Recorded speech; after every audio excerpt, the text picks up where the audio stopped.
Hello दोस्तों, आप सभी का स्वागत है हमारे चैनल में।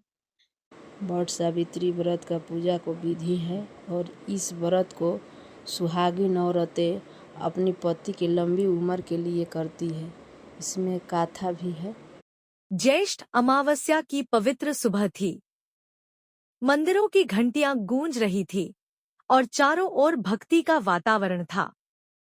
सुहागिन महिलाएं स्नान करके नए वस्त्र पहन चुकी थी।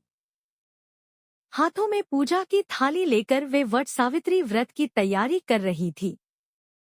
बहुत समय पहले एक धर्मप्रिय राजा अश्वपति रहते थे। उनके कोई संतान नहीं थी। उन्होंने कठोर तपस्या करके देवी की आराधना की, जिससे प्रसन्न होकर देवी ने उन्हें एक तेजस्वी पुत्री का वरदान दिया।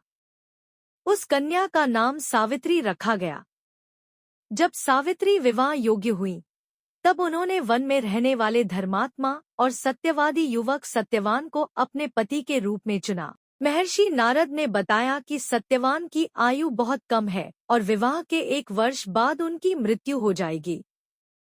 फिर भी सावित्री अपने निर्णय से पीछे नहीं हटी और दोनों का विवाह हो गया। विवाह के बाद सावित्री अपने पति और अंधे सास-ससुर की सेवा में लग गईं। समय बीतता गया और वह दिन भी आ गया जब सत्यवान की मृत्यु निश्चित थी। उस दिन सावित्री ने कठोर व्रत रखा, वट वृक्ष की पूजा की और अपने पति की लंबी आयु के लिए प्रार्थना की।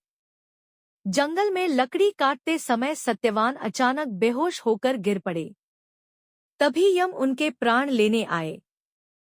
सावित्री भी यमराज के पीछे पीछे चलने लगी। उनकी अटूट भक्ति, बुद्धिमानी और पतिव्रता धर्म से प्रसन्न होकर यमराज ने उन्हें कई वरदान दिए। अंत में सावित्री ने ऐसा वर मांगा कि यमराज को सत्यवान के प्राण वापस लौटाने पड़े। तभी से वट सावित्री व्रत की परंपरा शुरू हुई।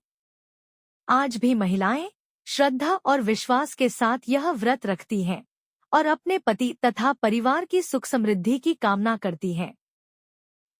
माता सावित्री के यह कथा हमें सिखाती है कि सच्ची भक्ति, प्रेम और विश्वास असंभव कार्य भी संभव हो जाते हैं।